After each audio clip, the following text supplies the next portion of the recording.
Okay, siguro additional effect po ng earthquake, no? Sa bandang south naman to, area na ng Glan, at saka yung area po ng south po ng Jose Abad Santos naman, Davao Occidental na.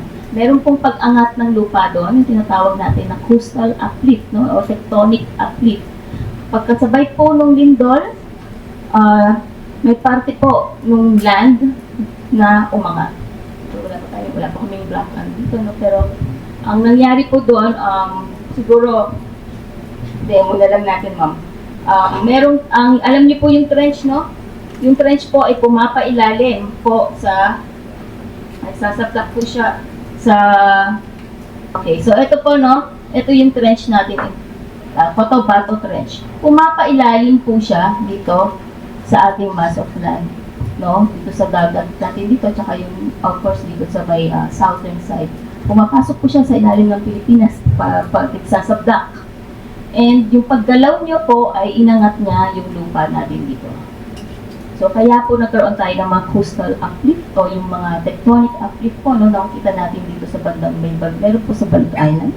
Meron po dito sa may southern part of Glan and din po sa Abad Santos ng Davao Occidental. Okay.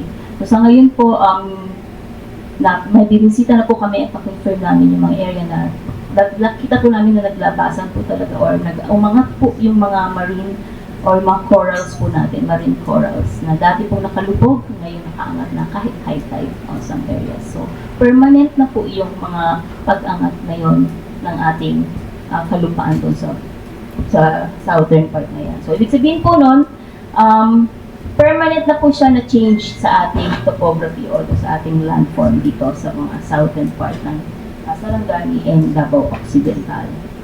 Okay. So far po, yun po ang aming team at ginawa namin dito at continue pa rin po kami. Marami rin po pala, ayun, isa po sa pinaka-effect niya na major pa is yung landslide, which is makikita po natin. Numerous po siya, no? Dito lalo na sa Glan and Jose Abad Santos area. Yun po, kung saan nagkaroon ng malakas na, o nung nagkaroon ng uplift, kung saan namin na-observe na nagkaroon ng uplift, daw din po maraming landslide. So, isa po yung sa mga epekto kasi sila yung tumaas na parte. So, ang nangyari po ay malakas din yung pag-yanig sa kanila. And siyempre po, ang pwede pong mangyari doon is yung mga landslide area o steep slope natin, pwede pong magkaroon ng malalaking landslide. So, if you actually magpalitaan niyo po sa Glan, no? Siguro at dami yan po sa social media. And may mga nabisita na rin kami ng mga malalaking landslides doon. So, isa po yung dahil sa pag-angat ng lupa doon sa area na yon, sobrang lakas ng ground shaking.